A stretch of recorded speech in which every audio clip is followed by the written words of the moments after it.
Sasa tunajua dunia ina masuala ya uadilifu. Uadilifu inabidi uwe mkubwa sana, lakini mmomonyoko wa maadili pia umekuwa mkubwa sana. Yeah. Na baadhi ya vyuo tunasikia inakuwa ni changamoto, yani kufungiwa ni nje kwa sababu ya wanafunzi ambao wanapikwa wanakosa maadili. Yeah. Labda chuo hiki pengine maadili yake kikoje, kimejipangaje kwa sasa? Lakini unaweza mtu ukampa tu mic tayari chombo kishafungiwa, amekosa maadili huyo. Hapa vipi?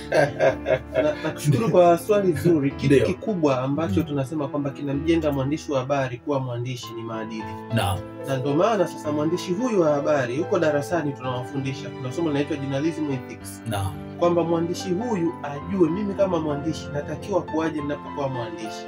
Natakiwa kuwa na maadili gani? Lakini si maadili, tunawafundisha sheria.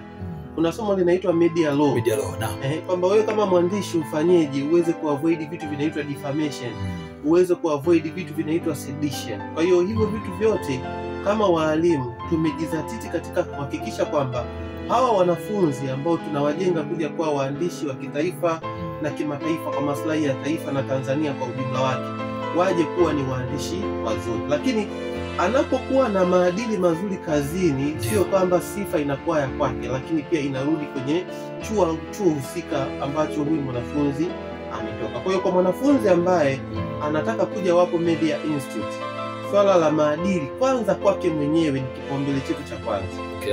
Alafu pili tunakuja kumfundisha maadili katika tasnia ya habari ambayo si kwamba tu ataifanyia kazi, lakini ni tasnia ya habari ambayo atakwenda kuiishi katika maisha yake yote. Kwa hiyo maadili ni kitu cha kwanza na ni kitu cha msingi ambacho mwandishi huyu ambaye tunamtengeneza hivi sasa anatakiwa kuwa nacho.